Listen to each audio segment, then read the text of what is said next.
What's good, man? We back in the building. We back in the house. New comic book day, indie review. Stu Dog, what's good, my man? Not much, man. I'm chilling. Dope intro. Thank you, sir. Thank you. That is the sixth element of hip hop / comic book, intro dealio.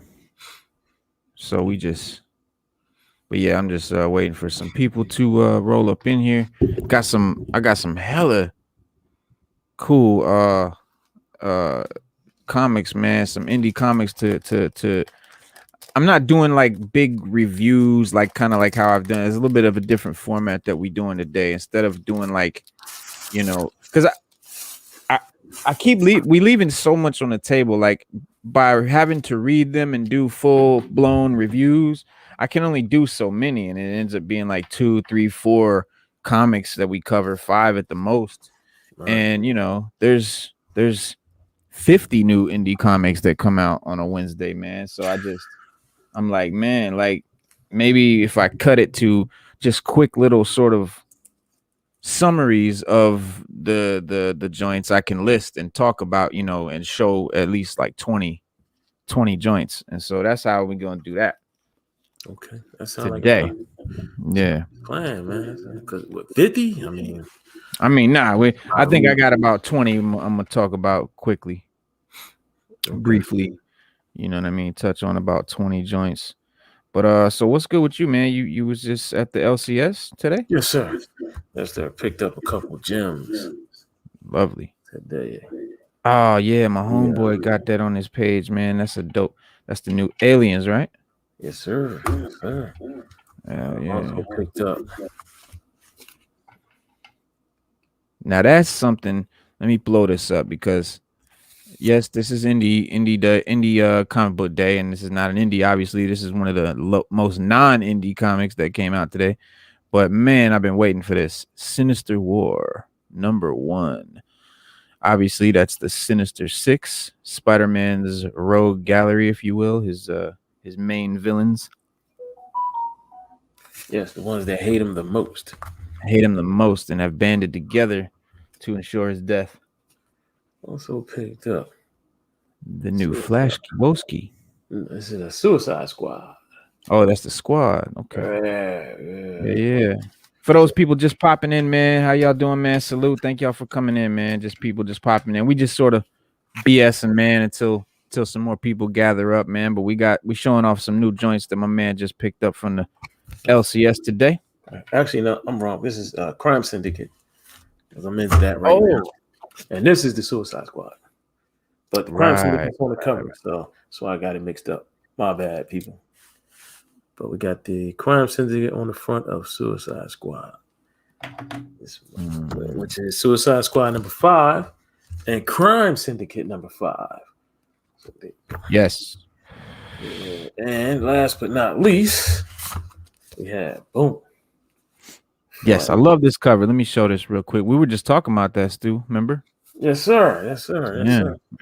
And that right there is Hunter Zolomon. That's what we're talking about. That right the purple there. Dude? Yeah, I guess he's not purple. That's Professor Zoom. No, I was right. One is Barry Allen. When we're talking about one's Barry Allen, one's Wally West. The guy in the yellow, that's Zoom. That's Hunter Zolomon. Yeah. Most people say Reverse Flash, but there is a difference. There's a difference now.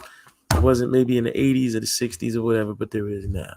Hunter Zolomon. I mean, yeah, basically it's like Zoom, Eobard Thawne, aka Dr. Zoom, and all of that was Eobard Thawne is Eobard Thawne. Hunter Zolomon is Zoom. There's a difference. What I'm saying is Eobard Thawne was Reverse Flash. Eobard Thawne was Reverse Flash. Right, he's Reverse Flash. And then they in an attempt to reboot or bring back out the yellow suit, the Reverse Flash character, they made the Solomon dude Zoom, and they used the name Zoom because Reverse Flash would often go by Dr. Zoom as a nickname, according to Wikipedia. Wikipedia is wrong. The character effect of Eobard Thawne is Reverse Flash. I know, that's what I said. Hunter Zolomon came along after Eobard was thought, or he died, because in some cases he dies eventually, but he dies and he comes back because he can travel through time. Right. So he dies. Hunter Zolomon becomes Zoom, but he posed as Reverse Flash for a little bit. So everybody in the comic world thought that he was, and then he finally revealed himself as being Zoom. Did I say it? Did I say it wrong? That's what I thought I said. No. Because you could call Reverse Flash Zoom, but you can't call Zoom Reverse Flash. It's like that's right. That's right. It's like a little bit of a but in the early 2000s, they tried to make sense of it, because for a long time, it's like you said, it was just like the same character, but just in reverse. And now that they have the distinction that Reverse Flash is Reverse Flash, Zoom is Zoom, and the reason how you can tell the difference is the color of their eyes. So if it's red eyes, that's Zoom. Yellow eyes, Reverse Flash. Right. And and that little the logo they wear on their chest. Right. One's blacked out. Zoom's is blacked out. Mm-hmm. Reverse Flash is red. It's red and white. Right. Red and white. Yeah. So a little bit of confusion with the uniform. I don't know why DC chose to do that. Like, leave the uniform the same, but then try to give the character a different identity. I don't know. It doesn't, it just didn't hold up well for a long time. Yeah. And like I said, in the early 2000s, they tried to make sense of it. So I think with Jeff Johns and them, they kind of rewrote it, reinvented the character to separate them too. So when you go through DC Wiki, instead of Wikipedia, you gotta go through DC Wiki. Wiki fandom and all that. Yeah. Well, DC has their own wiki. I usually go on DC, right? Yeah, you go to DC Wiki, and DC Wiki explains that in early 2000 they wanted to just make them two separate characters, because that's what they were. And they stopped calling Reverse Flash Zoom, and they started just making sure that Zoom was referred to as Hunter Zolomon, so that you knew he was Zoom. Right. And that's what we have him here today. So on the cover, you got Jay Garrick, you got Wally West, you got Barry Allen. The other ones are his daughter. Now, this one on the edge right here, she's hard to see. The African-American woman right here on the back. Mm-hmm. She's also a Flash. But she winds up marrying Billy Batson. She actually had an affair or married Billy Batson, who is a Shazam. Right. But that's a lot of Flash history. It's a lot of Flash history. Man, it's a lot. It is confusing, and it's not that the story is so complex. It's just the way that DC sort of has rebooted stuff and mixed stuff up and made new stuff. There's new 52s and Rebirth and all these different reboots and remakes, and so it gets confusing when you try to make it all make sense. But I look at it as a standalone, because if you try to make it all go together, it doesn't all go together. It doesn't all go together. Like Wonder Woman. Remember we were having a discussion about Wonder Woman. And we were saying Wonder Woman, like I was telling everyone, Wonder Woman's a demigod. And some people was like, no, she's not. She this, that, she yada. But Amazon. She's Amazon. Finally DC just went with the demigod. Because then you had the thing where she was made from clay. You got the one where I think they say Zeus is her dad. Another one where Ares is her father. It just goes on and on. Yeah, because it's just different writers, different. They're making different stuff up and having different storylines, and you can't put them all together. And that's it's the way that's the way it is with the big two.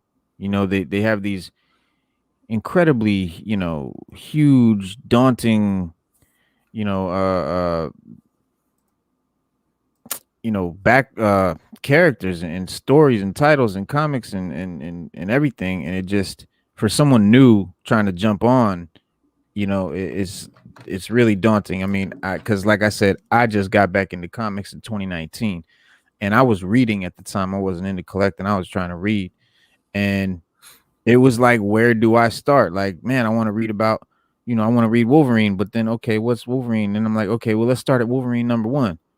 It's like 8 Wolverine number 1s. Like, what, you know what I mean? Like, what? Yeah. And then Spider-Man, forget about it. There's Amazing Spider-Man, Web of Spider-Man, Spectacular Spider-Man, just Spider-Man.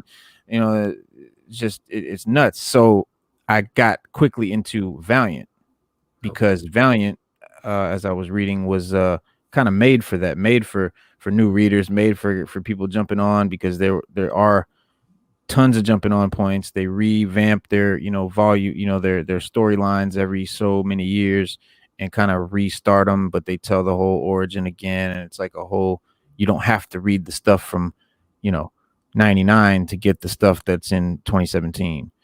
Whereas Marvel will be talking about stuff that happened in the 60s in a comic that just came out last week. It's like, well, I wasn't reading that then, you know what I mean? So right.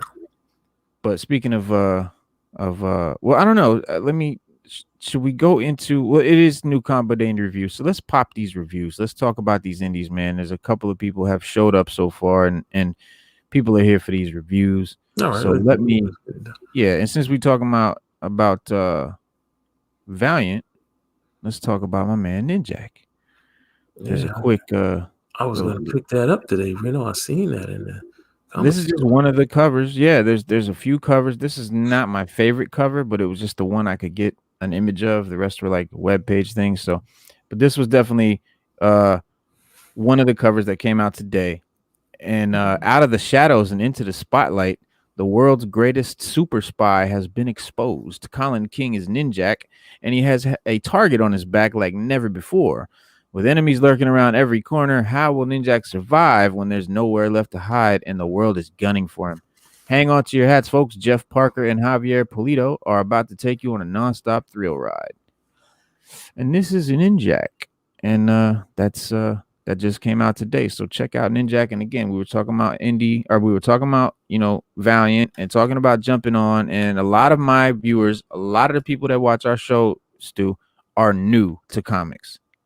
We got a lot of hip hop heads. We got a lot of, people that I'm trying to bring to the comic world. Yes, there's a lot of comic, masters that watch our show too. Don't get me wrong. Salute to the 7 people right now watching, 8 people rather, that I'm sure at least half of you are comic historians.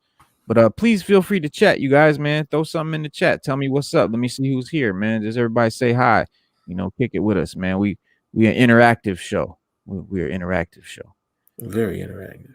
Yeah, that's our thing. We like to kick it with the viewers. But so if you're new to comics, Valiant is definitely one of the ones to start with, because you can pick up a number 1, you can pick up a brand new, really any issue and hop right in. The beginning of every issue is going to have a little summary about what's going on thus far, and it's going to bring you up to speed. Just the best publisher for new readers, hands down. I agree. So our next comic is a spicy joint. This is Barbarella number 1, and man, Barbarella. What is up with that? Okay, do you remember Barbarella from the 70s? Like, well, I mean, not from the, my dad put me on the bar. My dad's a huge sci-fi fan. Shout out to my pops, Dan. Dad, I know you're probably watching. If not, you'll probably catch the replay. But yeah, he put me on the Barbarella back, way back in like the 80s. And this was a just sex-filled sci-fi space adventure with bodacious, big-breasted vixens and space suits, and it was just all about it was real sexy, man. That was Barbarella was like a phenomenon when it was out. Oh yeah, Barbarella was huge, man. It was, and I say huge, it wasn't like mainstream pop. It was definitely a cult thing. Like, it was a cult following, but it was a very strong cult following. And obviously there's a big cult following because this is yet another Barbarella comic book that is coming out, and this is brand new number one. The Siren of Space returns for a series of all new adventures by a dynamic new creative team, multi-award winning author Sarah Hoyt, and rising star artist Madibek Musabekov. And I'm butchering that, I'm sure, but it's Madibek Musabekov. They are at the controls as Barbarella leaves Space Dock on a new mission fraught with unseen layers of danger, duplicity, and perhaps a dose of romance. Camelot is home to the rich and powerful class seeking escape from an increasingly crowded and decaying galactic empire. Desperate clandestine transmissions from an enslaved underclass bring Barbarella to investigate, uncovering secrets that lead to more secrets and the distinct possibility that someone knew she was coming. High concept sci-fi meets the greatest aspects of the human soul in a series that will reveal wonders that both terrify and delight, plus covers by fan favorites Lucio Perillo and Derek Chu and Brian Boland and a whole bunch more. There's tons of variants. They're stunning. Like, I mean, just check, go look for these variants, everybody. Barbarella, number one. It is, like I said, it's a sci-fi. It is definitely, sexy, and it's definitely really cool, man. Yeah, we got a couple of that cover right there is dope. Yeah, that's a sick cover right there. Ed Santos, thank you for saying something in the chat, brother. What's good? Salute to Ed, man. FBT for life. We got 10 people now in the live. Comic Crusaders in the building. Al Mega Whippa. What's good, my brother? Al Mega, what's up? Salute, hermano. So I'm not able to hop on Twitter right now and talk to my buddy Dodgy from Comic Crusaders. All right. But I believe, we're in talks to sort of bring this thing together, this new comic book day indie review, because as you may or may not know, I am officially a Comic Crusader. So Sixth Element of Hip Hop is a Comic Crusader. I don't want to say subsidiary. I don't know what you call it, but we down, we click, we crew. So we had my man Dodgy today popped up and did a new comic book day indie review. And, because we're crew, we use a lot of the same equipment and stuff. He posted it with the Sixth Element logos and everything. And, obviously on accident. And so I saw it and I was like, man, what's going on? Like we might as well do this thing together. We all crew, you know what I mean? We all together. So since you're doing a new comic book day indie review on Wednesday, and so am I, we might as well, team up, squad up, and make it happen. So my man Dodgy from Australia is a Comic Crusader, and he you can check him out on Comic Crusaders, of course. And he just did an indie comic book day, new comic book day indie review today. OG Lee in the building. What's good, my brother? OG Lee, salute. Hey, what's up, guys? So yeah, I was just telling everybody, man. Al popped in Comic Crusaders, and we got a buddy, a teammate, a member of Comic Crusaders, also that does a new comic book day indie review, who we're talking about collaborating and possibly doing a show together. So that would be awesome if that goes down, man. And we are in talks now, so we'll see if that develops. I hope so.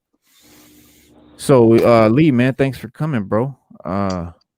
Did you go to work today? Were you at the shop today? No, I was helping somebody, like one of my neighbors, move some stuff and stuff. So I was wondering if you had saw any of the new, indie comics that came out today, or if you knew. No, I haven't. Dropped. No, okay, yeah, some great stuff, and we are talking about it. And Slick Nick in the house, what's good, bro? Yeah, that Barbarella looks like a real winner right there. You looking through Barbarella? Yeah, bro. Yeah, so Lee, I was just showing him this, and see, I don't like this. I don't like OG Lee to be blocked out when we show the comic. I wonder if there's another way I could set it. I'm sure there is. I'll figure it out. Okay, well, I guess I'd rather have it cover me than you guys. Well, anyway, yeah, I was showing him Barbarella. That's number one. It's coming out. It came out rather today. And Lee, you know about Barbarella? You've heard of it? I remember the movie, the James. I'm the only one here never heard of Barbarella. I told you, Stu's never heard of it. I'm gonna have to go. Yeah, I'm gonna have to go brush up on some Barbarella. Dan Worms, what's good, my man? All right, man. I'm gonna have to do it. Yeah, bro. It's a classic. Yeah, it's a cult classic. Yeah. I'll make it say overlays will cover the cast. Yeah. Right. Yeah, there's I guess there's no way to really do it. So we're just gonna have to be covered for a second. But yeah, so that's Barbarella. So moving on to the next joint, Becstar. This is pretty cool. It looks smooth. Yeah, it's really cool. It's the second printing of the first issue because it's that popular. It did really well. First issue came out, but Becstar is a star-hopping mercenary gone full-time gambler light years away from Earth, leaving her old life behind with the help of her magical luck dagger and her fan-turned regret-filled friend Sally Sulin. Becstar ekes out a living under the nefarious Shadow Syndicate's radar. But when a mysterious girl appears with the grim news and urgent quest where the fate of the universe hangs in the balance, Becstar has no choice but to join and regret it immediately. So, yeah, it's one of these new like female, women power. Annalise in the building. What's good, Tigress? Salute. Yeah, it's one of these, like women power, women empowerment comics, for those who are into that, man. And it's, I personally, obviously I'm not a female, so I don't have that kind of interest in that type of a comic, but this particular comic, you really don't have to. It's really cool. It's just very well done. So it's not like pandering to that, that woke Twitter mob, cancel culture, SJW, group of lunatics out there. It is not. It is actually very well done. Very cool. It looks cool.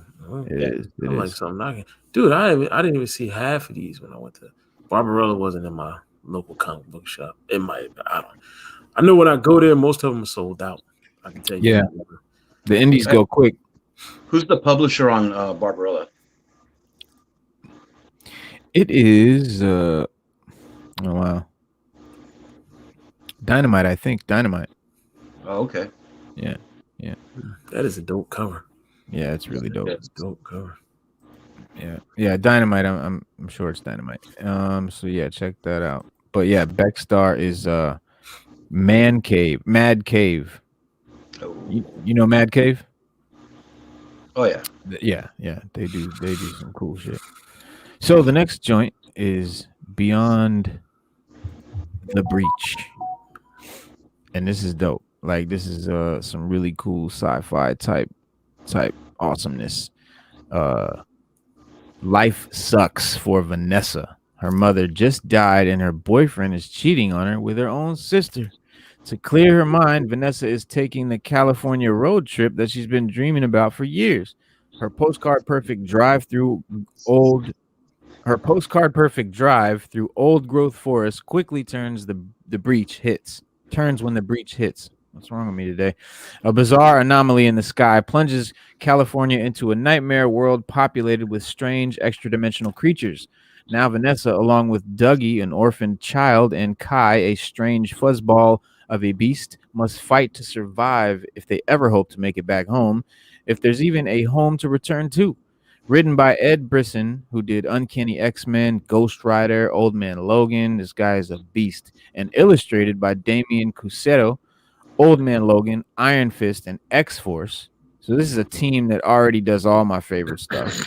Beyond the Breach is a fantastical sci-fi road trip adventure about perseverance and finding family in unexpected places. Beyond the Breach. This shit looks cool. It does. Yeah. Yeah. And those, that squad, that team, man, is phenomenal. Like, those are some of the hottest joints that I just named that they worked on. So it's gonna be good. Beyond the Breach. This is Aftershock Comics, Beyond the Breach. That looks great. The other day, yeah. Now that's again one of many variant covers. As you know now, the comic industry is variant crazy. Yes, they are. Mm-hmm.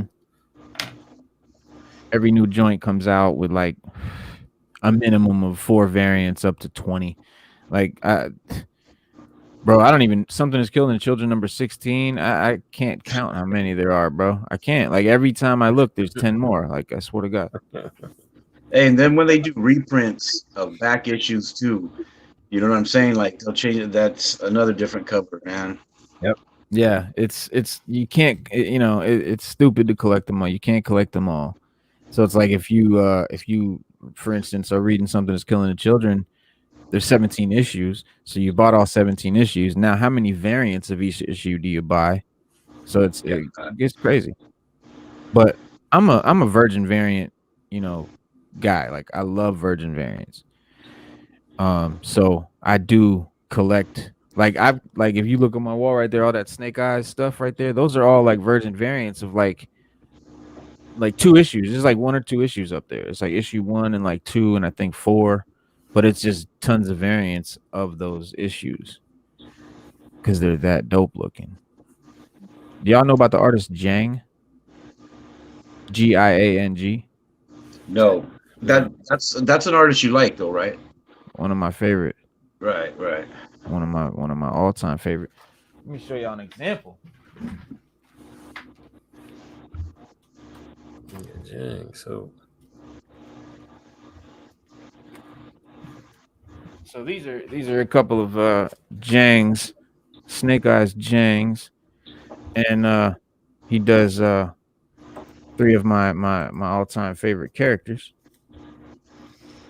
But you can just, the detail is insane. Like, look at the detail in just the glove. Like, it's gorgeous. And then his iterations, like his style, like that Storm Shadow that we've never seen. That's that's tight right there, man. And yeah, what'd you say, Lee? No, I like that. That's tight, dude. Yeah, and you can here it is.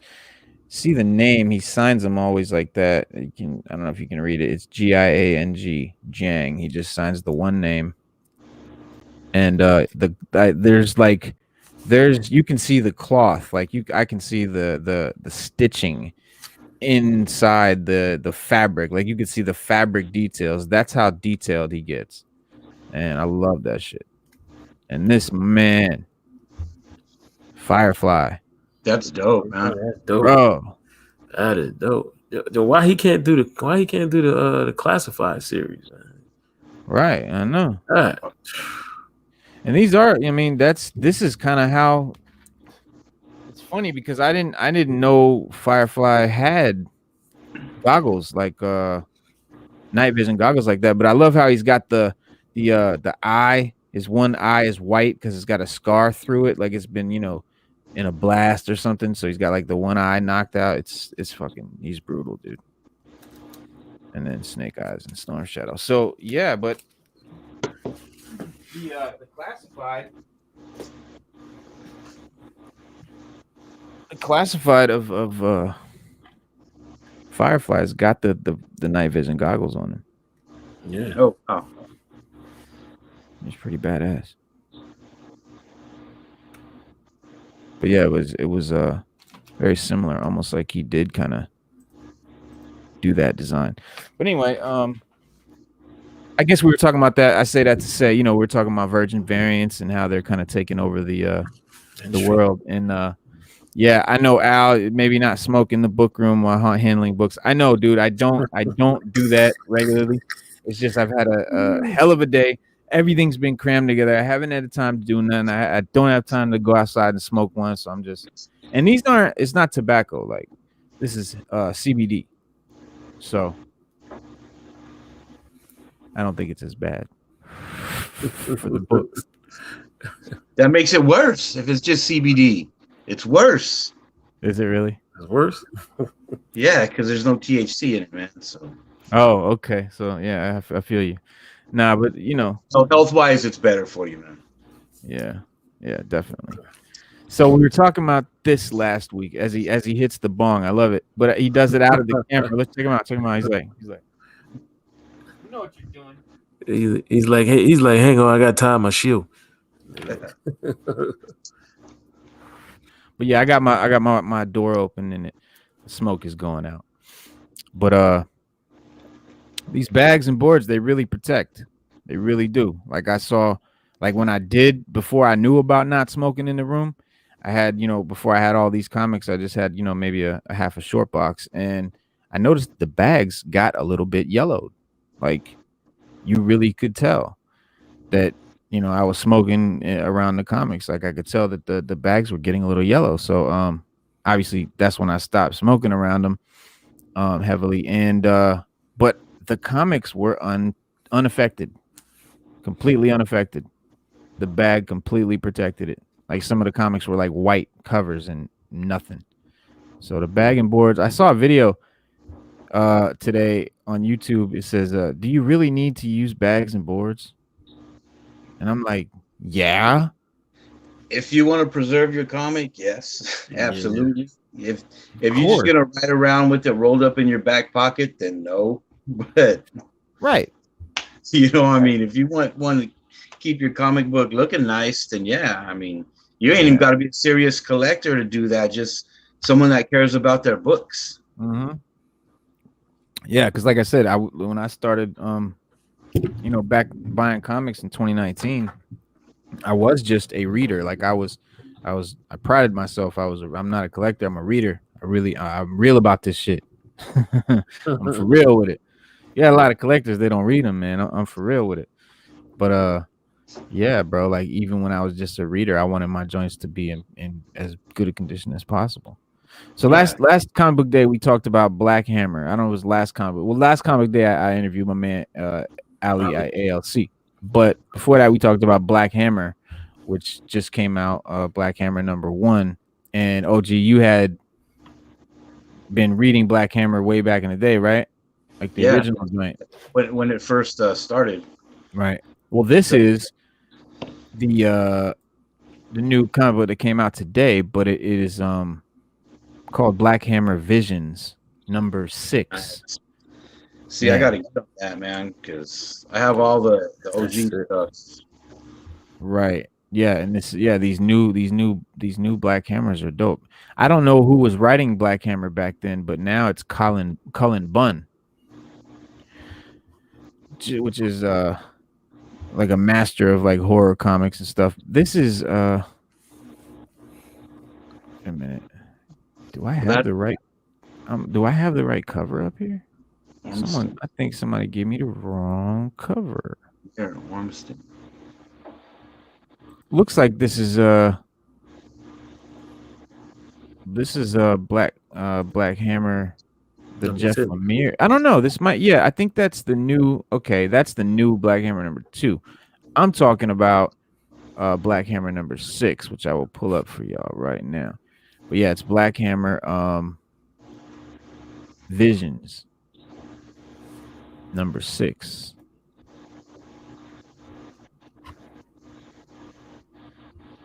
Let me get y'all a picture of it because it is cool. Here we go. All right, Black Hammer Visions #6. Come on. Come on. All right, so we'll look at this this variant. This variant cover. So this is Black Hammer #6. It is Black Hammer Visions #6. But can y'all see that? Now you gotta take the it's behind the the other one. Yeah, you gotta take the other one down. All right, let me maybe I have to turn that off. There it is. Okay. Jesus Christ.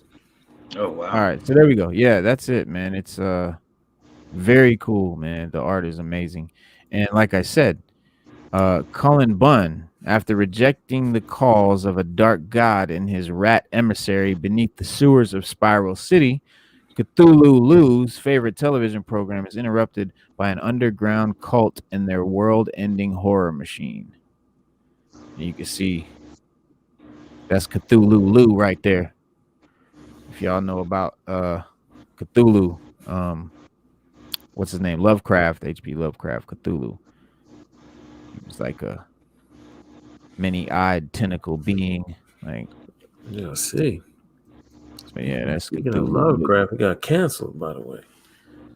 Oh, Lovecraft got he was a racist. He was a racist piece of shit, no doubt.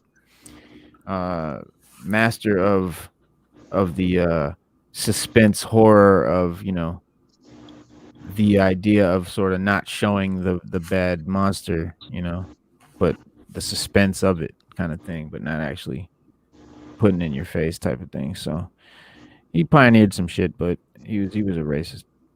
So we don't rock with it with Lovecraft. But if you saw the show, the recent show Lovecraft, man, it was pretty good. But they talked about that too. And speaking of that show, we're gonna talk about Loki episode 5 and that actor who was in Lovecraft playing Kang, aka Immortus. So if you know about the iteration of Kang called Immortus, that was the you know what? Let me stop. Let me finish these reviews. We're gonna get into Loki. My bad. All right. So The Boys.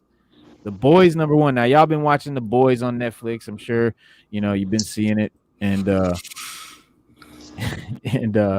you know, they just, I guess they finally are doing the comic. It says need the perfect jumping on point for The Boys after binging it on Prime. Here you go. Dynamite never actually had the honor of publishing the issue #1 of The Boys. We started with #7. But now we're doing it here as a special limited edition, so don't miss out on where it all began. So if you like The Boys, you know, the show, which was cool as hell. I loved The Boys. I thought it was dope. It was like kind of a mock Justice League. You saw The Boys, right, Stu? Yes, sir. Yes, sir. Yes, sir. It's what did you think about it? It's set up in the world. Yeah, Boys is set up in the world where corporations have their own superheroes, and they some of them, a lot of them are scumbags. Especially Homelander. He's like the biggest scumbag of them all behind the scenes. The show really did the comic a lot of justice. It's not as brutal as the comic, or as how can I say raw. It's not as raw. Yeah. It's not as dog rapey as the comic. Yeah, but it's good. It's good. It's good watching television. If you're looking for something good to watch on TV, The Boys is where it's at. The comic is excellent. I would recommend the comic for anybody that reads comics. It's a very good read, an enjoyable read. One that'll keep you coming back. To be honest with you, it really will. Very well. I get that issue myself right there because I want to see where it all started. Very well done. And that's like they said, they kind of started it at what would be #7. So they're doing this kind of, this is an anniversary. I don't know. This is a probably a limited thing. So definitely get out to your LCS or get online, man, and get this issue. It's gonna be, you know, if you're into to collecting and speculating, I think this is gonna be a valuable comic just because they're finally doing, you know, a #1. I mean, forget about it. It's an instant classic. Good comic, man. It really is. You know, a lot of when you can compare it to the show, but there's a lot of big differences. A lot of things they didn't mention in the show that the comic. I don't even know how they would present it, to be honest with you. They were scared. Yeah, I mean, they were. I don't even know how you would present. Like, what's the one girl, Starlight or whatever her name is, or like the one that wanted to join the league, and the Aquaman dude. He raped her, right? Yeah. Well, in the comic, they all rape her. They gang raped her. Yeah, they gang raped her. She gets gang raped. and it's more or less Homelander that's that leads the charge on the whole thing. Because Deep Six comes in and he lets her know, like, look, you want to do it, you gotta take one for the team. Right. And she's like, huh? What do you mean take one for the team? Yeah, so Homelander came in and reinforced it. So it was more like, Deep Six started it, let her know what was getting ready to happen if she wanted to be done. And then Homelander kind of like put his stamp of approval on it. Because she was like, oh, no, I don't believe this is going down. And he steps in the room and was like, no, he ain't playing. Like, this is what we do around here. We need to drink the milk before we buy the cow. You know what I mean? But through the whole series, she spends a lot of time and energy, developing herself and her powers just to get Deep Six back in the end. And she's getting revenge, right? Right. She wants to get revenge on Deep Six because, he really, out of all of them that were involved, she blames him. And he feels the worst about it. Right. None of them care. Right, but he was the one initiated the whole thing. Right. So I didn't. I was like, was good. No, go ahead, I'm sorry. No, I was just saying what's up to Lito's Way. Just popped in. Okay. Yeah, I just didn't know when the TV show came out. I was like, well, how are they gonna present this? Like, yeah. I was like, this is gonna be interesting. But the plane scene, they did that pretty good. That was in the comic, right? Yeah, they changed a lot in the comic. They like the big bad, the nemesis of Homelander is this guy. Shit, he's got lightning powers. He's like a sorcerer kind of deal. But anyway, they gender swapped him for the show and made it a female character. So they changed it. They did a lot of stuff like that, like they do with shows now and movies. Yeah. But another hot, super hot book that it just came. This is like crazy, y'all. This is this weird phenomenon that's going on right now with these indies. They come out, and before even the second issue comes out, they're already going up in value. Like, and Something Is Killing the Children, issue 1, you can't even get it for less than $1,000. Like, and they're only on issue 17. Spawn #1, which came out in like 93, issue #1 is like $50. You know what I mean? Like, it's crazy. OG Lee was like, yeah. And issue 2 is worth more than issue 1. I can't figure that out. Yeah, that's true. No, I mean that's it's a key. It's a first appearance and stuff. So they, that makes sense. First appearance issues could be number 382, but if it's the first appearance of a character that is popular, it's going to be more valuable than issue 1 or 2 sometimes, depending on the comic. But what I was saying was this new joint, Bunny Mask, is wildly popular, like blowing the hell up. Really? Yo, yeah, man. Bunny Mask is hugely popular. So yeah, if you I want to get that. I like this book. Yeah, I like that. Yeah, it looked like Bunny Mask. No, Bunny Mask is dope. We talked about it. We did a full review where we read the joint and the whole 9 on a previous show. Yes, Lito's Way. I was just reading. He said the Stormfront was the name. Stormfront was the name of the character that I'm thinking about. That was Homelander's nemesis. But they're not going to do the whole black noir thing in the show. Yeah, noir. But yeah, it's a dark noir type of deal. But Bunny Mask, life explodes around Tyler Severin as depictions of Bunny Mask begin eerily appearing in his life. You can see the Bunny Mask right there on the logo. It's like, and then the character in the front, the sort of spirit that or demon that came out of the cave. When you guys remember we did this, we talked about this is the one where they go in they're in this cave, like this guy, like he kidnaps his daughter or makes his daughter work in this cave all her life, and then like kidnapped this dude, and then they awoke this spirit, this demon that came out of the side of the cave wearing this bunny mask, this chick right here that's on the cover, and starts killing everybody, and it goes out into the world like. Hey, this is today's. Say it again. This is today. This came out today. Yes, this is number 2. Even as strange and deadly, even as the strange and deadly creature herself walks the earth once more. Meanwhile, as Tyler's relationship with B accelerates, he begins hearing the voice of the snitch whispering everyone's darkest secrets, forcing Tyler to question if Leo Foster, B's crazy father, was truly crazy after all, or simply the tormented holder of secrets no man should ever know. Each issue of Bunny Mask features 24 pages of story with art with a cardstock cover. So what they're saying here is that, to break that down, even as the strange and depictions of the Bunny Mask begin appearing in his life, even as the strange and deadly creature herself walks the earth once more. So this Bunny Mask sort of image of the face of the creature right there is appearing to the dude. He's hallucinating and he's seeing that image. And of course, the demon itself, the chick with the bunny mask, is walking the earth, doing dirt.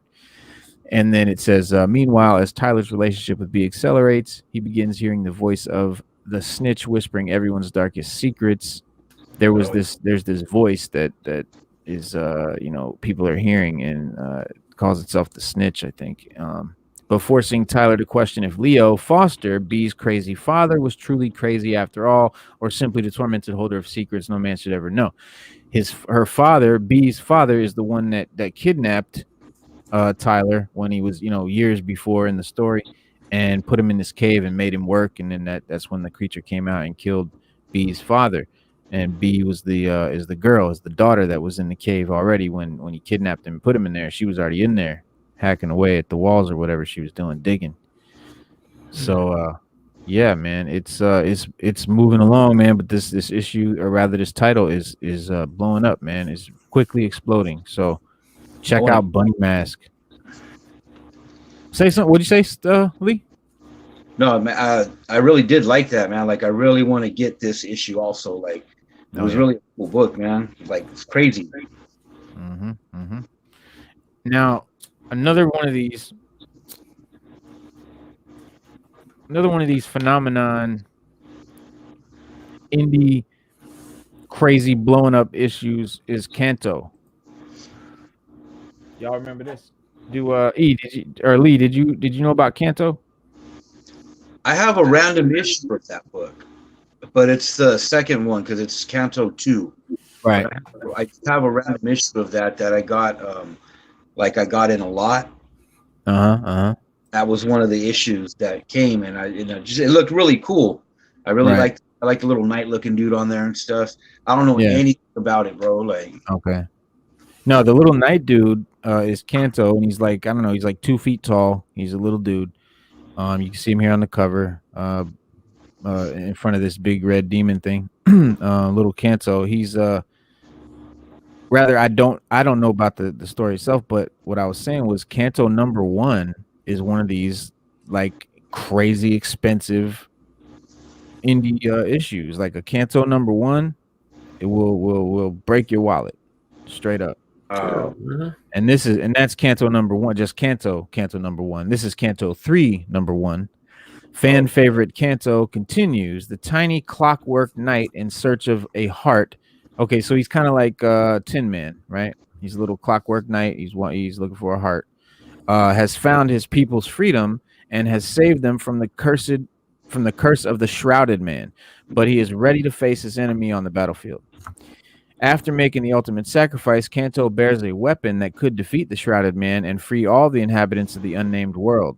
Now he races to find a hidden settlement of his former slavers to enlist them as allies in the coming war. That is, if the shrouded man doesn't find them first. This July, join the latest adventure in the Canto-verse that major spoilers called A Quest Story to Savor. Yeah, man. It's popular, but I think it's cool. It's a very cool, if you're into like fantasy,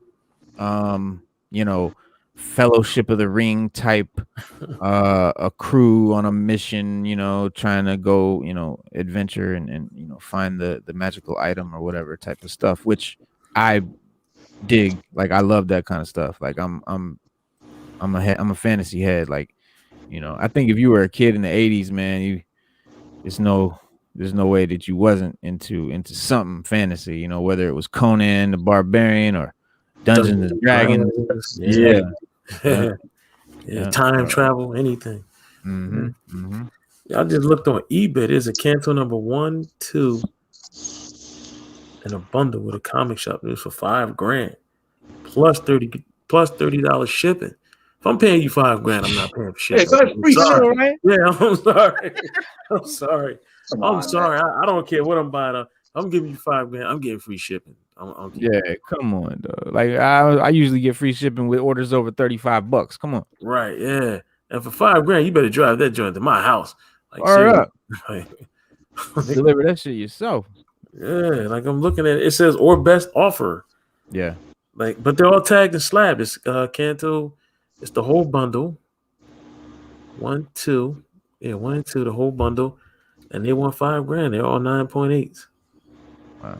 But no, and it's not an old, like, you know, it's not even, I don't know. I don't think it's even from the 90s. I think it's pretty recent. Like, I think does it say when the Canto 1 came out? So that's Canto 1, or is that Canto 2 number 1, or just Canto number 1? 1 and 2. Okay, but it's just the title is just Canto. Like if it's the number, it's number 1 for Canto 1, and then the number 1 for Canto 2. Oh, gotcha. Okay, so it's not Canto number 1 and 2. It's Canto 1 number 1 and Canto 2 number 1. Yes, and then there's the variant cover. So there's the Canto 1, issue 1, and all the different variants. So there's a 1 and a 2, and then all the variants for the number 1. Right. And they want $5,000. I mean, and plus $30 shipping. I'm sorry, I can't pay you for shipping, and I'm giving you $5,000 or best offer. Hell no. So I'm a bid $30. I'm gonna say I give you $30 less than $5,000. Right. Right. Accept that offer. We got to do. Yeah, because I'm not that I got to pay for the shipping, man. That's crazy. So my next, or rather the next comic is my man Snake Eyes on the cover.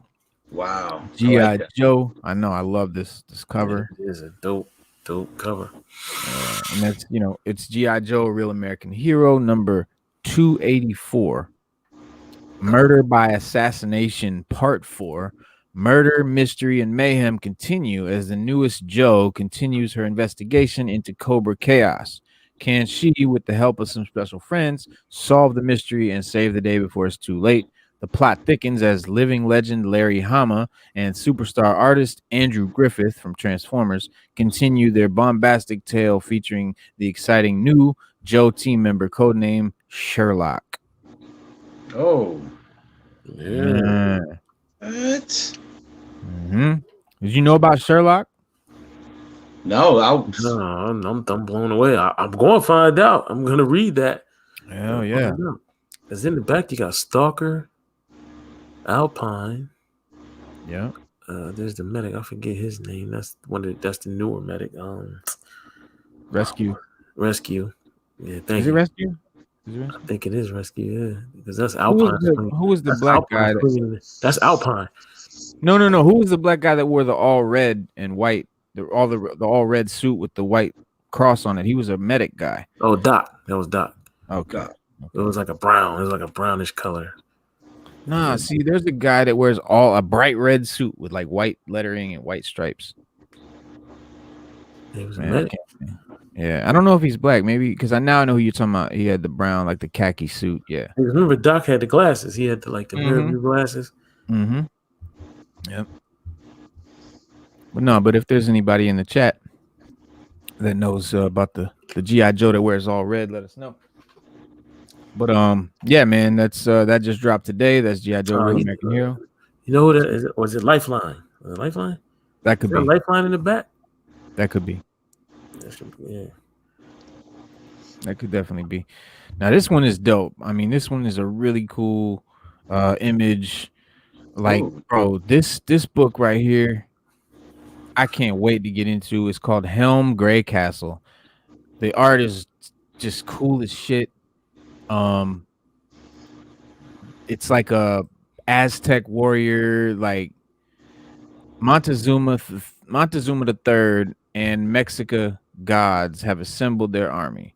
Wilhelm and Camazotz be enough. Okay, Wilhelm and Camazotz be enough to stop the war and rescue that last dragon prince before it's too late. Bonus: this issue includes a Latinx action adventure RPG 5e compatible one shot by Tristan J. Tarwater, rolled and told.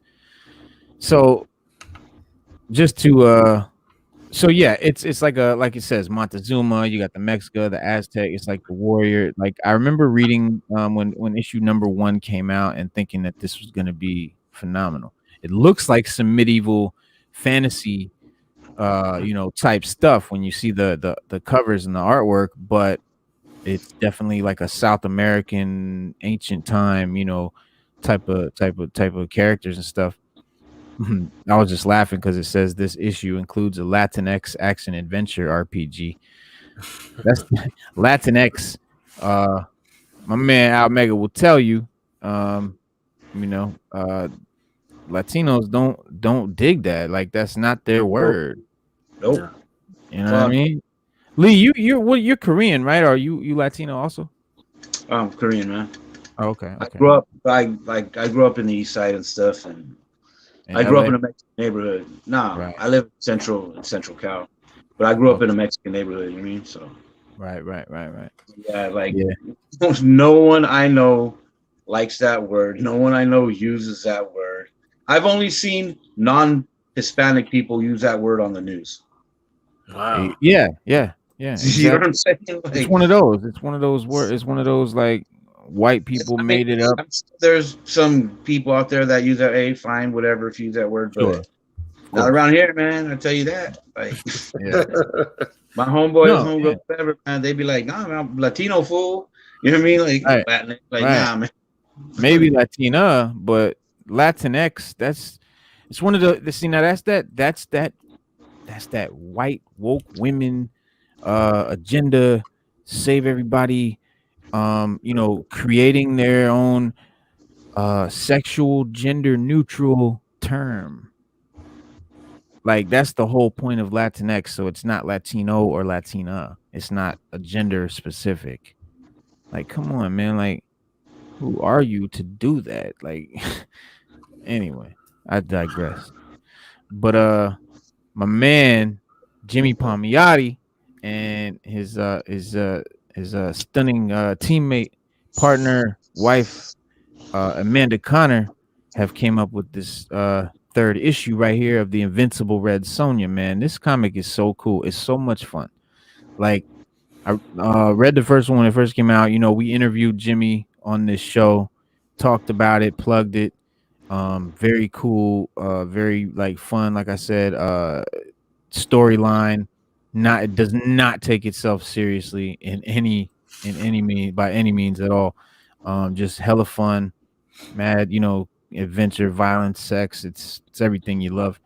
Jimmy Palmiotti, Amanda Connor, and Mortat get their sadistic on as the huntress becomes the hunted. Sonja is on the trail of the crown of ARAH and the scoundrel who pilfered it, but her quest is complicated by a bounty on her head and the wave of assassins eager to collect. Heavy is the head that wears the bounty, as the she-devil with the sword is about to find out. Like, come on, man. That shit is dope. You got the huntress becomes the hunted. Sonja's on the trail. Jimmy and Amanda and Mortat get their sadistic on. I love that. Heavy is the head that wears the bounty, the she-devil with the sword. Like, she's beast, bro. I was never into like Red Sonja, man, or any of that, but I got into this because my man Jimmy, that's the homie, and it is cool, man. Like like I said, man, it's mad fun. It's hella cool. Now this next one is like one of these where I can't wait, bro. Like I really can't wait. Let's talk about it. We're gonna really talk about this one. That look like that's a cool looking cover. we're gonna really talk about this one for a second. Never Never. Winter is seduced by the boy sprite Petros off to Never Never. Off to the Never Never. A place where children never grow up and adults are the enemy. Sound familiar, right? That's I was getting ready to ask the question. Never land. Right. I was getting ready to ask that. Petros, not Peter Pan. The boy sprite Petros, aka, you know what I'm saying, Peter Pan. But it's like a take on it. So, what would such a place look like? Where resources are scarce, time passes, but age is obsolete. War with adults starved and insane from constant battle is the norm.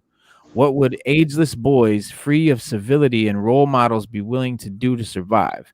To live forever, a young girl will face her greatest test, and an island full of immortal cannibals with a dark secret that sustains its existence in the most unnatural and awful of ways. In today's mixed up world, sometimes even our fantasies can get away from us. So it is with writer Mark McCann's new survival horror fantasy miniseries, Never Never, a spin on the old J.M. Barrie stage play, which transforms the classic Peter Pan setting into a terrifying fever dream filled with violence and human sacrifice. Starring Winter, a young girl, spirited away to the magical island of Never Never by a mischievous boy named Petros. The situation quickly develops into an adrenaline-fueled fight for survival as Winter is hunted by Petros and his deranged band of lost boys. Tinged with elements as varied as The Hunger Games, Netflix's Mindhunter, and Robert Kirkman's The Walking Dead, McCann is clearly aiming for the kind of mad, action-packed gore fest teeming with philosophical quandaries that his publisher, Heavy Metal, is known for. And this 5-issue series from their creator imprint, Virus, hits the mark quite palpably. If a breakneck-paced fast fight for survival amidst magical isle is what you're looking for, Screen Rant caught up with McCann from his home. That's it. So yeah, man, this is looking dope, man. Like, hey, and it's who's the publisher, bro? Heavy Metal. Okay, Heavy Metal Virus is their imprint. Yeah. Okay. Virus. Yeah. Hey, that sounds hella crazy, man. Like, I want to trip on it. Hell yeah.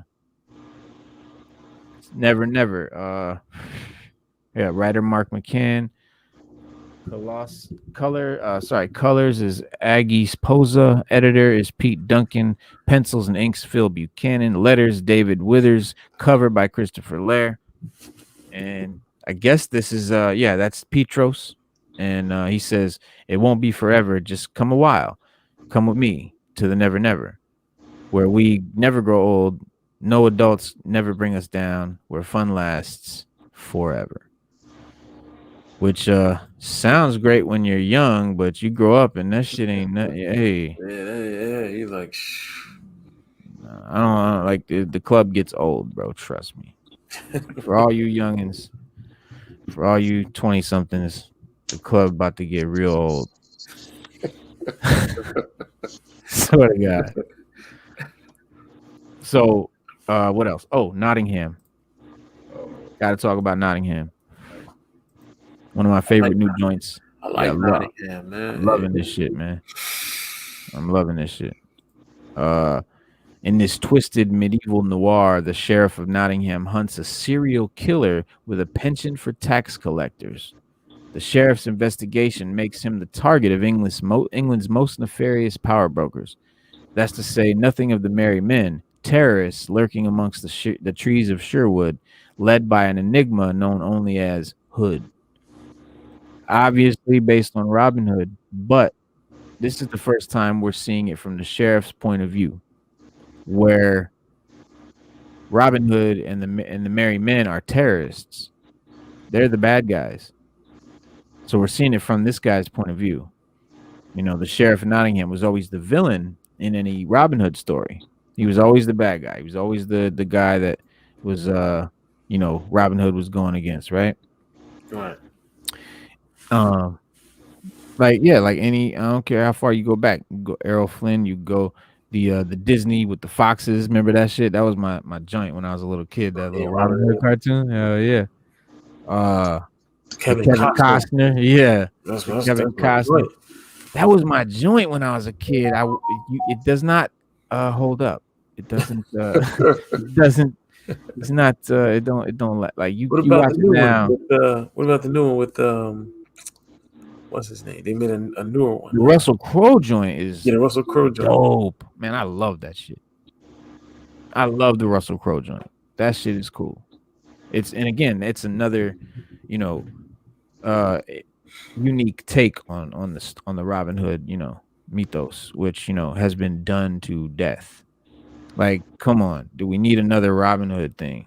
But the way they do it here, it's not Robin Hood, right? It's Nottingham. This is coming from the government side. Like, this is the Nottingham point of view. And yeah, they're still government dudes. They're still grimy and nasty, and it's still not. They're still the sheriff, but no one thinks they're wrong. You know what I mean? Like, or no one thinks they're evil. Like, the bad guy don't think he's evil. You know what I mean? Like, Thanos thought he was doing good for the universe. He's helping the universe, right, by killing off half the population, because that's the problem. The population. Yeah. So no one thinks they're the bad guy. Well, that's what's so great about this book, because it's from the perspective, the point of view of who we know of as the bad guy, and it's so well written. The art is crazy. I mean, this is not just cover art.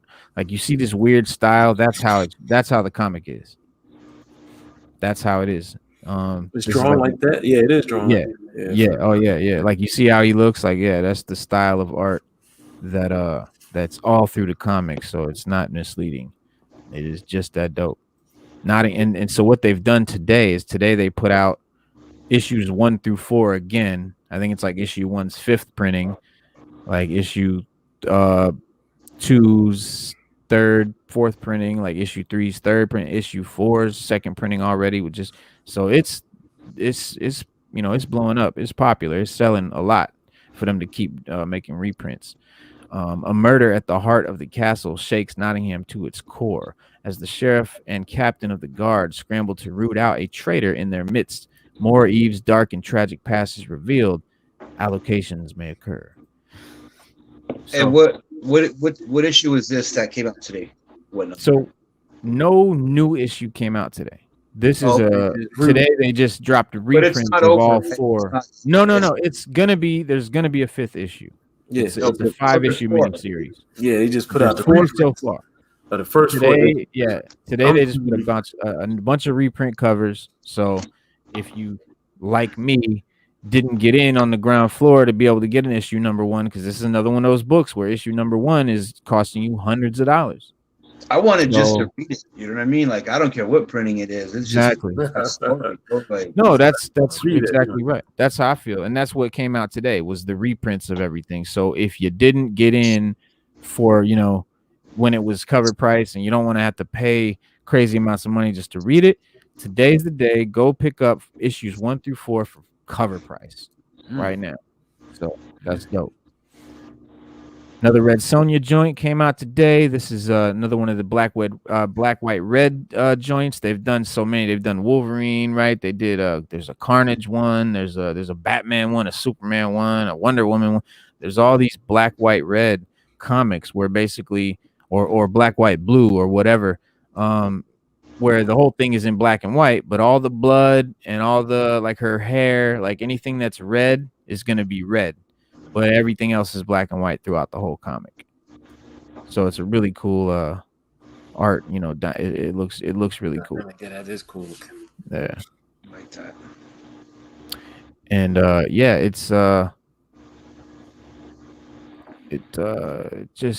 So this is issue number 1. Yes. Okay. So yeah, this issue number 1 just came out,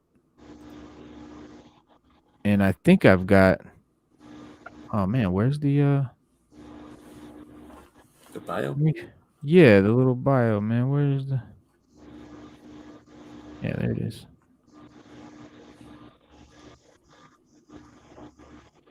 Or is it? No, there is no bio.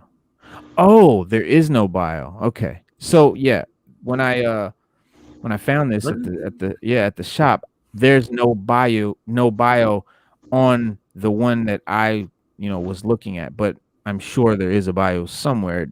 Did you find one, Stu? No, hang on 1 second. I might better pull something up. Because so basically, like I said, it's Red Sonja, which if you don't know about Red Sonja,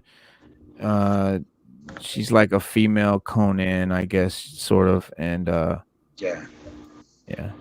But no, it's Red Sonja, black, white, and red, #1, cover 0.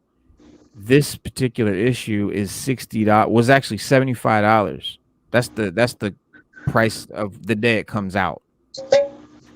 So it's like already coming out as a crazy cover price of $75, which you can get it for $60 on thingsfromanotherworld.com, which is where I get all my indie joints, all my comics, all my previews, all my pre-orders, rather, all my #1s, all of my new variants. Whenever I want to pre-order a variant or a new comic that's coming out, that's going to be a #1, and I know about it ahead of time, or I can find out about it ahead of time on thingsfromanotherworld.com.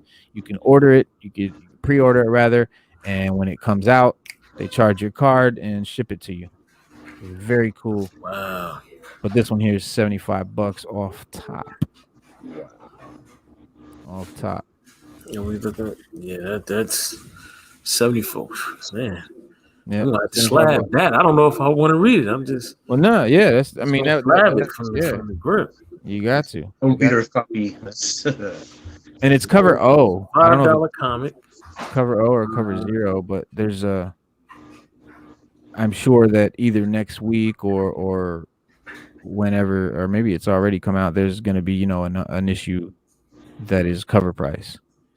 So you don't have to spend $75 to read this comic, trust me. So another one that we talked about before, guys, silver coin. Yes. Yeah, man. #4. And this is the one about the cyber, this is the one that takes place way in the future in the year 2467. That's another Jeff Lemire joint. And for those who don't know, the silver coin is another great comic if you just want to jump in at any issue, because every issue is a standalone story from cover to cover. It's a whole story, has nothing to do with the issue before, will have nothing to do with the next issue. And it's basically the only common thread in the comic is the silver coin itself. There's this coin that pops up in every story, has something to do with the story. It's not usually, or it's not always the main focus of the story. It might just be a kind of side thing that's there that you follow the coin kind of thing as as the story goes along. This particular one, I think it has something to do with their cybernetic implants. The preview in the last issue that we saw said something about she was taking the one dude's eyeball, and had something to do with the coin or something like that, or they found it, I don't know. But dope ass horror story. It's a cool horror comic. This is going to be a sci-fi horror comic because it's 2467, and this is a Jeff Lemire comic. Another one of these. Anything by Tinian and Lemire. You can say something, Lee. What'd you say? No, he's awesome. Jeff Lemire is awesome. Yeah, man. Y'all don't have to be so quiet, bro. You can talk over me and shit. But no, I like silver coin. I tried to get it today, man. It was sold out. Yep. It will do that. So here's this one, man. I think is gonna be fun. Really cool. It's the 6 sidekicks of Trigger Keaton. The title already makes you chuckle. Someone murdered Trigger Keaton, the world's most famous TV action hero. But to be fair, everyone kind of hated him. Now the plot thickens, the sidekick numbers increase, and the stuntman war escalates, and no one is ready for the best car chase ever put to page going down. So it's kind of like, I'm guessing that it's gonna, this is issue #2, by the way, and it's gonna be I guess some action star, you know, some Arnold Schwarzenegger type character, you know, gets murdered, right? Trigger Keaton, you know, like Michael Keaton or something like this. Trigger Keaton. That's wild. McBain. It looks fun. I mean, it looks the cover reminds me of Ferris Bueller when they're jumping in slow motion in his car. Yeah, with the car. Yeah, it does. It reminds me of Speed Racer though. Yeah. But it reminds me of Ferris Bueller, man. Oh yeah. Yeah, man. I guess there's, you know, the sidekicks. So this is the 6 sidekicks. I'm guessing that these are going to be the guys that played his sidekicks in his movies, banding together, or they're fans. Murder, yeah, or they're super fans. Okay, could be. They got a nice ride, I can tell you that. Yeah. Now, also, they could be stuntmen because it says the stuntman war escalates. So these could be like stuntmen that played Trigger Keaton, you know, in his movies. So I don't know, but it's looks like a fun one. Next we have Skybound X. I knew nothing about this. Never heard of it, but apparently it has something to do with The Walking Dead. It's like some future Rick Grimes with like a flaming laser sword, like angels and demons and shit. It says the second chapter of the wildest Walking Dead story ever, Rick Grimes 2000, plus the debut of a major new Stillwater character, surprising coda to the Birthright saga, and the first appearance of everyday hero Machine Boy. So I don't know if this is like an anthology book with like, you know, 3 separate stories in it, or what this is. I'm sorry, I don't. It just and this is issue 2. It's from Image. But if one of you guys, you know, have looked it up or whatever and can tell us more, I don't know. But I think it looks cool as shit. I did see the first issue. Yeah. When the first issue came out, it looked like it was gonna be dope. So, and this is issue 2. And now that I know it's Rick Grimes 2000. I don't like into that. Yeah, I did look up the Red Sonja joint. It's an anthology. 3 stories. Yes, each Black, White, Reds are anthologies. Yeah. Batman, Wolverine one, they are too. Yeah. Yes, an anthology, 3 stories. It's a lot. One is called Sorcerer of Shangri, The Hunted, and Seeing Red. Yeah. You know, it's a mix. They say here it's a mix of great to not so great stories featuring the crimson red haired she devil for the cover price. And they're saying this anthology is worthy for die-hard Red Sonja fans. Right. So saying that if you're a die-hard Red Sonja fan, this is the book for you. Yeah. And so all right, those are our books for the day. Those are the indies, but we're not done because I gotta talk about. Break it down for us. Break it down. We gotta talk about this, man. Episode 5 just came out today. When I say mind blowing, dog. When I say this is the most important show so far in the MCU, easily. We all know that Kang the Conqueror was coming. Well, no, we don't all know. Matter of fact, up until yesterday, I kept hearing people saying, God, what's his something else? I don't know, some other dude. And I'm like, man, are you not reading the signs? Like, it was so obvious to me that it was Kang. But not only that, we knew that they casted Kang with your boy that was in the movie we were just talking about, the H.P. Lovecraft show, rather. That guy. So we knew that. We know Kang is coming. We know he's in the MCU. All these clues were leading up to it. But even after I found this is the new Kang the Conqueror issue number 1 that's coming out soon. This is a real cover. This is a Peach Momoko variant of Kang sitting right here with the Timekeepers right around him. So just this cover alone, I was like, oh, I got the inside scoop. I can't wait to break the news. And people still was like, I don't get it. So, but anyway, so today, Kang the Conqueror. I'm sorry if you didn't see Loki yet. This is heavy spoiler time. We always do spoilers on this show. I see no point in just saying, yeah, there's a show. Like, what are we talking about here? So I tell you about the show. If you didn't see the show, I'm sorry. Avert your ears. But no, Loki is rather Kang is the big bad in this series. He's in the issue, or he's in the episode, but he's in the episode as a iteration of Kang. So here's where it gets crazy. Kang is there running the TVA. He invented the TVA because when he was a scientist back in like the 30s or whatever, he was experimenting with like time and discovered the multiverse and found out that there was, obviously other hymns, other Kangs, and they would meet and talk all the time, and basically blow each other and give each other props, and very narcissistic sort of existence, and they were all kind of just doing their multiverse thing, and then inevitably they began to battle and compete, and then like the multiverse just got completely rocked and everything got screwed up and it was just going nuts. It was completely insane. It was all fucked up. So this one version of Kang figures out a way to stop them all, kill them all, put them all at bay or whatever, and he's the only Kang in this timeline. So the reason for the TVA, the whole reason he's doing it, is to keep other Kangs, other timelines from branching off and becoming, and where he can't control the other Kangs.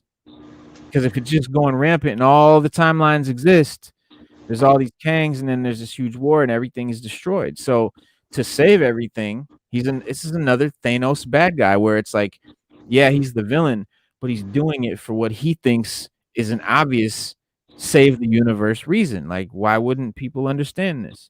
Of course, people got to die, though. That's the thing with the TVA.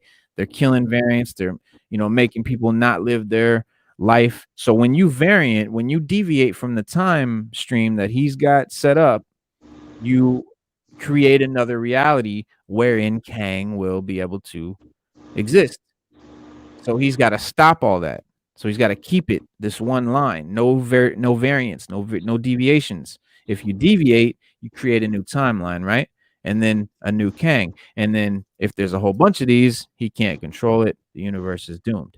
So he's got everyone believing in these timekeepers and the mystical beings that, oversee the universe. And he's got all these variants that he's got fooled into, that's the judge lady. Mobius, Wilson, the timekeeper people, the crews, those are all variants. They're all variants that have been brainwashed by Kang. And he's more of the iteration called Immortus. So there's many Kangs, there's many variants of Kang, and there's many versions of Kang, just like we saw the many versions of Loki. So there's many versions of all these guys. Like you saw, if you ever knew about the Fantastic Four issue where there was the Council of Reeds, where he meets all the other Reed Richards in the multiverse, and they all know each other, and they all congregate in this council, and they solve the issues of the multiverse. And Rick and Morty, which is why I wore my Rick and Morty shirt today. All right. Rick and Morty bit that Council of Reeds idea and made the Council of Ricks. So there's one of my favorite episodes of Rick and Morty, the Council of Ricks. There's all these Rick Sanchez's, and they're all these different variants of Rick Sanchez. There's also a Council of Kangs in the comics. So all this stuff that's going on in today's episode has to do with, stuff from the comics, the Council of Kangs, the many Kangs.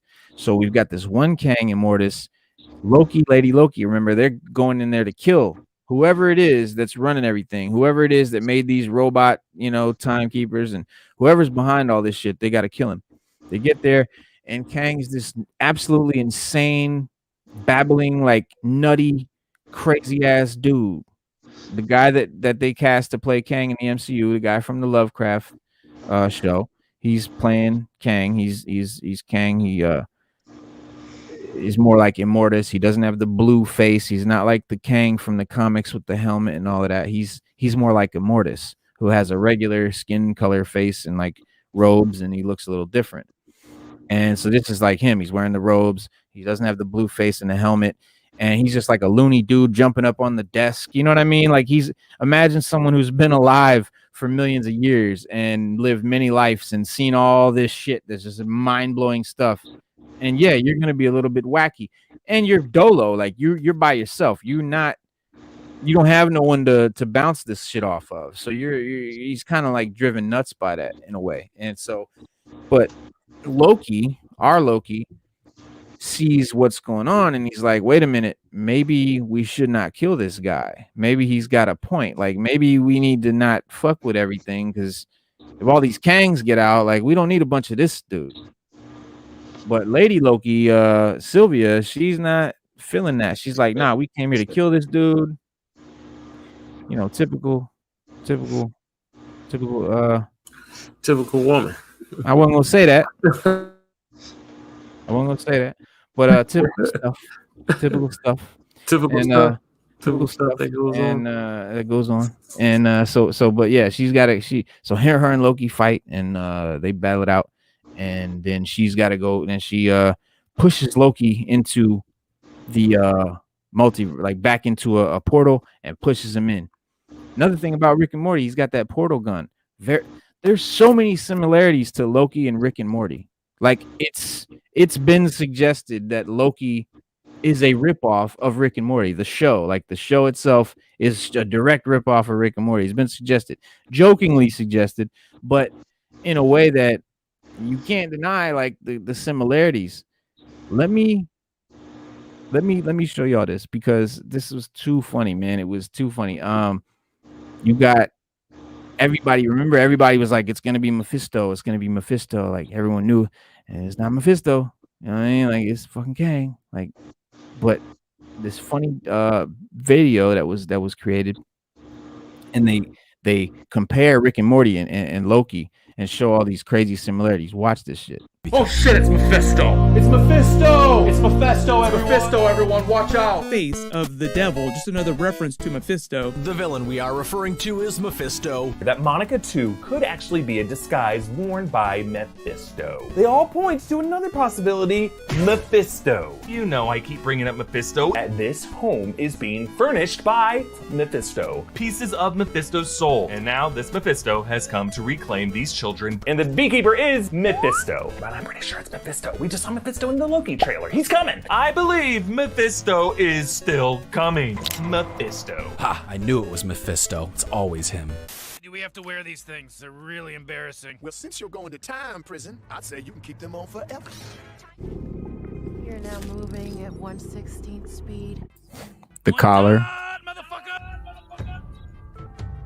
See that? The one dot, the time stream. Jeez, Rick, what is... It's the Citadel of Ricks. It's the secret headquarters for the Council of Ricks. Home sweet home. All the Ricks in the central finite curve.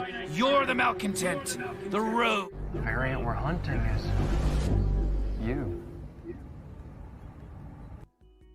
Most timelines have a Rick, and most Ricks have a Morty. Criminal, we're looking for a Loki, a variation of... Hey, what do you know? It's a cowboy version of me. Jeez, you're easy to impress. And no two are alike. Slight differences in appearances, or not so slight.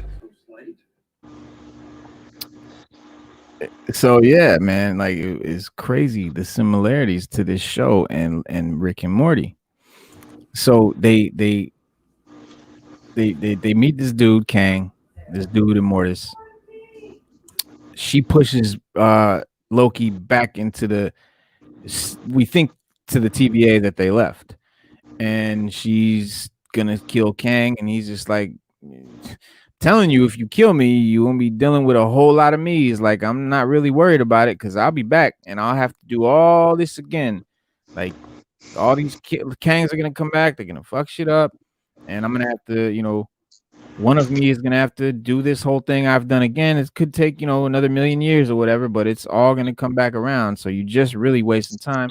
Of course, you don't listen, and impales him, and we jump back to Loki, who's running into the TVA, running to find more Mobius, runs up to him and starts telling him all this shit, and he's breaking it down. He's like, "Oh my god, bro, like, nah, this is what it is," and woo woo woo. And Mobius, he already knows we're variants. You know, this is the Mobius that seemingly we remember, who knew what was up, and he's come back, and he you know, he's dealt with the judge lady.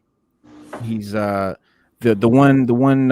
black lady, the kind of heavyset black lady that is the trooper, the TVA like bounty hunter, that main character. She's he's teaming up with her to tell the other TVA employees what's going on and make them see that they're all really variants, and this whole thing is a farce, and they've got to take control of it. This way they can, you know, control things, because they can't keep taking people's lives and ruining stuff and all of that. So you mean One Me? Who? Her name was Hunmi Mosaki. I don't know how to say her name. I don't know. Hunmi Mosako. I don't know her name. Yeah, because you got Jonathan Majors and Hunmi. Okay, all right. So Loki's running back in because he got pushed in by the female Loki, and he runs up to Mobius, right? Remember, he's telling him everything, and he's like, you know, Sylvie tripped out, she killed him, and you know, trying to break down who he is and all of that, because Mobius doesn't know anything, right? No one knows anything yet except for Loki and Lady Loki. They're in, and they just found all this out. So he's running back to tell Mobius. Mobius looks at him and says, "You're an analyst, right? What's your name? What department are you from?" You follow me? He don't know who he is. He don't know who Loki is. They were best friends. Now he don't know him. All right. Point I'm getting at, y'all, is still blank. Point I'm getting at. Oh, he's a different guy. That's not the same guy, bro. Different reality, right? He got pushed into a whole nother. Right. Well, after she killed him, it's a new reality. And like you said, he said he's gonna have to do it all over again. So no, I'm not talking about Kane. I'm talking about Mobius, Owen Wilson, and Loki. Because the guard with the two would know who that was. She would know that was Loki at least. Right. And he just stood there. His order on calling security. Yep. You know what I mean? She's there. Yeah. Loki, like they didn't know who he was. Yeah. They didn't even know he was Loki. They didn't know he was Loki. They thought he was someone that worked there. Yeah. He's like, okay, calm down, Owen Wilson, to Loki. He's like, okay, calm down. What department are you from? Like, who are you? What's your name? And Loki's like, oh shit, like, so went down. Right. And what this all means, like, that's final scene, no after credit scene. Season 2 has been like green lighted. So there's gonna be a season 2 of Loki. This will be the first MCU show that's gonna have a season 2. I mean, after a cliffhanger like that, you gotta have give me something, man. Just 3 episodes. I don't care. So and I'm guessing that it'll be like Loki's gotta now deal with this new Owen Wilson and try to bring him up to speed, and you know, they won't be on the same page, so it'll, you know, fun will ensue. You know what I mean? Like, it's good TV. But yeah, Leto's Way, it's a different TVA, it seems. It is. It's different. He gets sent back to a whole, but that's the point. He gets sent back to a different reality because now there are so many TVAs. Now there's so many realities because she killed the Kang. And you remember that computer screen where they show the timeline, and they when they're orientationing people when they come in, and they're showing them on that screen how the timeline works and the little deviations, and if they cross that red line, that's when they go find a variant, catch a variant. Well, that screen, all of a sudden they're sitting there watching it, and timelines just start pouring off the main timeline, just going nuts. So there's just, you know, tons of variations now, and there's nothing they could do. They can't go stop none of it. So this is like a multiverse. This is like multiverse madness. This is like a multiverse of madness. It's coming. It's coming. It's coming. Yeah, we know. Now we know how and why and what that means. So, and they were saying like this is the most important Marvel show so far as it relating to the MCU and just in general, as far as in relation to the other shows, like Falcon and Winter Soldier had its little stuff, and Vision and Wanda had their stuff, but this is the one that means the most for the big picture. And it leads to not only Multiverse of Madness with Doctor Strange, but it also leads to the Spider-Man No Way Home, because that's also going to be a multiverse movie. You're going to have the Tobey Maguire, the Andrew Garfield, and the Tom Holland Spider-Mans are going to be in it. So all of their individual villains, like the Green Goblin and Dr. Octopus from the Tobey Maguire movies is going to be the Green Goblin in this movie. They're going to have the whole Sinister Six, but from those three Spider-Man franchises. Oh, okay. So it won't be just they'll be from different timelines and multiverses. But like you'll have the Michael Keaton Vulture will be there. You'll have the who's the guy that plays Green Goblin? Yeah, you'll have the Jamie Foxx Electro. Willem Dafoe is going to be the Green Goblin. Like, and remember, I was talking about this Monday, the Dark Avengers. Willem Dafoe, Green Goblin. They're bringing it together. So the Sinister Six and the Thunderbolts, and now that MCU is connecting with the Spider-Man universe, the Spidey universe,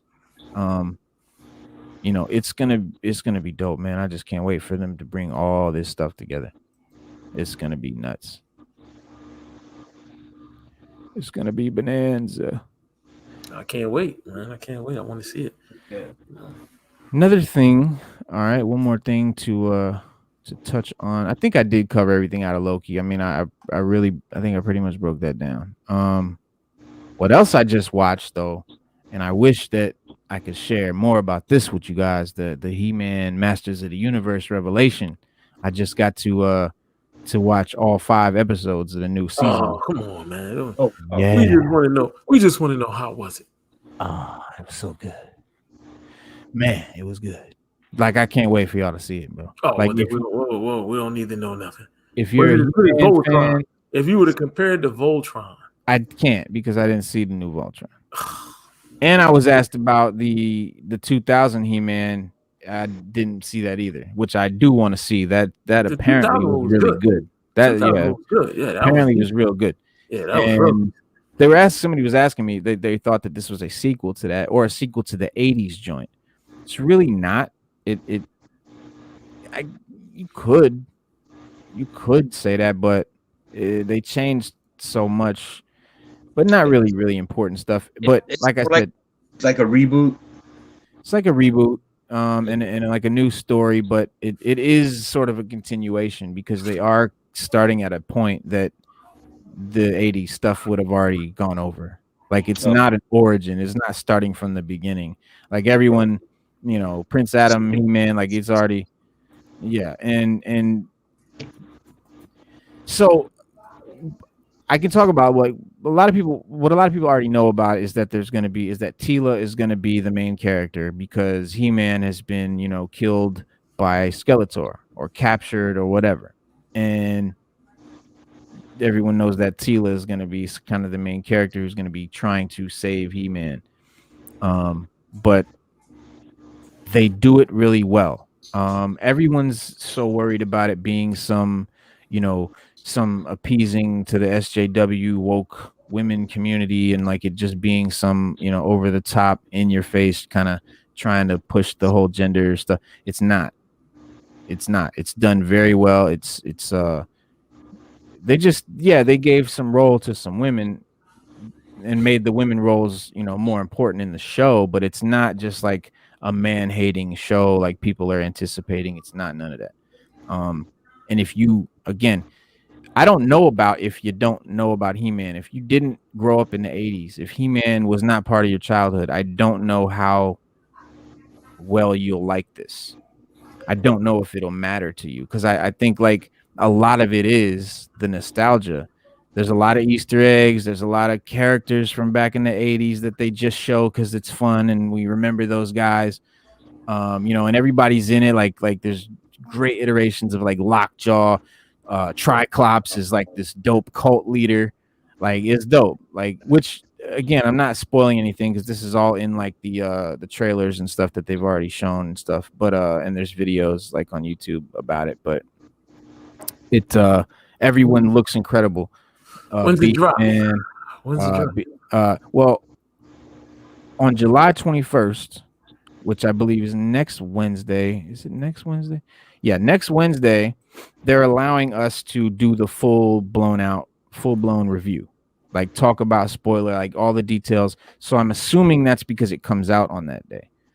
Or it might come out very shortly, like that coming weekend. Yeah. Yeah, it might be the day before. It might be the day after. They might be letting us do the review a little early. Like, we might be allowed to do the review and then the thing's coming out Friday. Like, we review it Wednesday, it comes out Friday, something like that. I don't know. I'd have to check, and I don't want to leave right now to go look for it. But it will be sometime next week. So next Wednesday, I'm gonna be with my man Klep from also from Comic Crusaders. You watch his stuff, Klep TV on YouTube, Comic Crusaders, and he and I will be doing the review on Wednesday. So y'all definitely check that out, man. It was great. It was a cool ass show. We definitely want to see it now. I'm hyped. Right now. I know. You were on the phone. You called when we were watching it, and I wanted so bad to bring you in, man, to watch it with us, man. I was like, "Go send me a link, please." I was like, "Send me a link, bro." But it wasn't mine. It wasn't on me. So. Right. Let me get one episode. I know. Chris Rock, let me get one rib. Just let me get one episode for 35. Right. You calling me, man? Yeah. It's worth the wait. Like you don't, because I was worried. Like, I was thinking, man, it's gonna suck. Like, ain't nothing to look forward to. It's something to look forward to. It's good.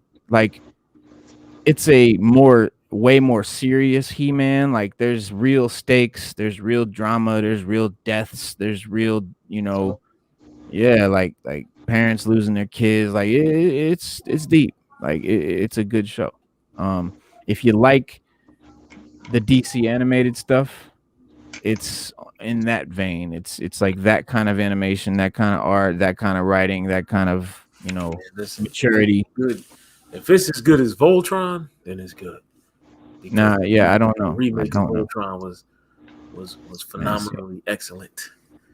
The best remake I've ever seen in the history of my life. Jesus. From the 80s cartoon to a modern day take on something we saw when we were kids. Voltron, Netflix, watch it. You gotta watch it. I'm definitely gonna check that out. Yeah, that's one of the best. I'm still trying to get them on Blu-ray so I can put them in my collection. Right. I need that in my life, man. I'll buy a bootleg. Anybody out there know where I can get a bootleg? I'll take it. As long as it's clear and it sounds good, I'll take it. Listen, Voltron, Legendary Defender, that's some anime for you, sir. I don't care what I tell you. If you haven't watched that, go watch it. Yeah, I'm definitely checking that out. Yeah, you got Netflix. Everybody has Netflix, but gotta watch Voltron, Legendary Defender, bro. I've watched it 3 times, the whole series. I watched it 3 times. That's how good it was. Listen, I'm sorry, man. I forgot 2 indie comics that I wanted to talk about. Like, I definitely wanted to touch on these. And I don't know, they didn't make it in, but let's hit real quick on Teenage Mutant Ninja Turtles number 119. This is a really cool comic so far. I mean, it's 119 issues deep, but I recently started reading some of the stuff. It's really cool. April is on the run after discovering a scheme with dire consequences for Mutant Town. Meanwhile, the mutanimals take drastic steps that will put them on a collision course with the TMNT. So that just came out today. And this looks really cool. This is a brand new joint by Behemoth. I cannot say enough how dope the stuff Behemoth is putting out. Like they've just been like consistently dropping really cool books, like really cool, like just I don't know, just my kind of indie stuff, man. Like it's not Something Is Killing the Children or Department of Truth or one of these super mainstream, you know, commercial blowout successes. It's just really good writing, like really cool concepts and all of that good shit. So this is Spare Parts, based on the upcoming Raven Banner and RLJE movie releasing in theaters this summer. Spare Parts features a group of women that get lost on a random dirt road. A tow truck driver arrives and tows them to his junkyard. Everything seems normal until they wake up with weapons for limbs and thrown into the fight for their lives. So they've been like kidnapped by this nutty bastard, and he takes them and replaces their arms with like battle axes and chainsaws and drills and hammers and shit. And they like wake up just like fitted out with these these like battle weapons. So that looks really cool. Mass destruction, huh? Word. So yeah, man, that about does it, man, for the Sixth Element Hip Hop New Comic Book Day Indie Review Show with my man Stu Dog and my homie OG Lee. Check out OG Lee on OG Green Lantern on Instagram. And Stu, you're on Instagram as well now, right? Yes, sir. Where can they find you? Finally, where can they find you? I'm on Instagram as Infinity Man.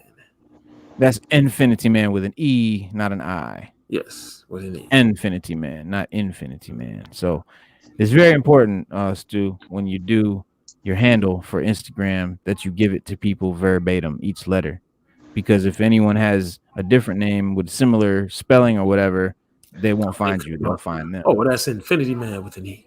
Yes, sir. Yes, sir. All right. And Lee, that's O.G._green_lantern, correct? Yes. Right. And my handle is 6th_element_of_hip_hop. 6th Element Hip Hop, separated by underscores. Yeah, I tried doing it all together. It was just too much. It was just too long. You would never figure out what it said.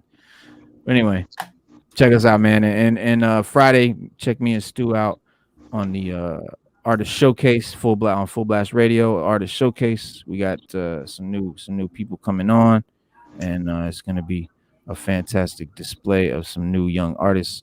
And then of course Monday we've got Hip Hop and Comics once again with me, Stu, and DJ Tiger, and we'll probably have the whole comic dudes line up on there like we've been doing. I've been liking that, man, having the big panel of everybody. Oh yeah, like 4 or 5 of us chopping it up. Yeah, don't forget to check out DJ Tiger every day on Full Blast Radio. Every day, all day, and twice on Sundays. And get over to Comic Crusaders, man. There's all kinds of stuff that Al Mega and his teams, our team now on Comic Crusader, that is being put up all the time, like tons of content, bro, tons of content. And check out comiccrusaders.com as well, and the app, Comic Crusaders app. And hopefully next Wednesday we'll be doing new Comic Book Day Indie Review with my man Dodgy, also from Comic Crusaders. So that'll be dope. But anyway, man, peace, love, man, and thank y'all for coming out. God bless you. Good night. Good night.